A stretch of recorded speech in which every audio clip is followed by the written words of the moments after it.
আল্লাহ বললেন আমি কি তোমাদের রব নই? রবকে রব বলেন রব্বিল আলামিন, যিনি বিশ্ব জাহানের মালিক তিনি আমার রব। আসমান আর জমিনের মালিক যিনি তিনি আমার রব। আল্লাহু আকবার।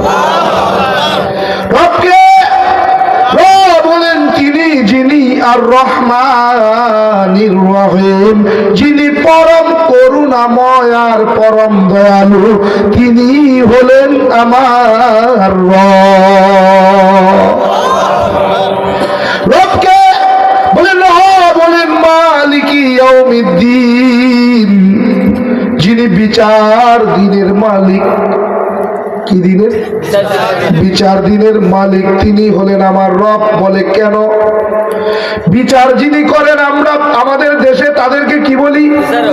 বিচারক।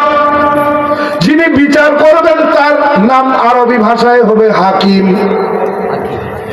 যিনি বিচার দিবসে বিচার করবেন তিনি তো বিচারক, তিনি তো হাকিম হওয়ার কথা ছিল, হাকিম ইয়াউমিদ্দিন না বলিয়া কেন আমার আল্লাহ তাআলা মালিকি ইয়াউমিদ্দিন বলেছেন? তাফসীরের মধ্যে লেখেন ওই দিন ময়দানে মাহশারে যদি হাকিম হইয়া আমার আল্লাহ তাআলা বিচার কার্য পরিচালনা করতেন, সাক্ষী আর প্রমাণ দিয়া কেউ জান্নাতে যেতে পারত না, সব জাহান্নামী হয়ে যাইত।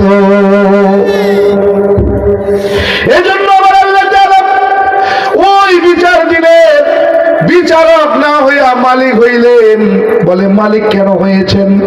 বলে আমি বিচার দিনের মালিক।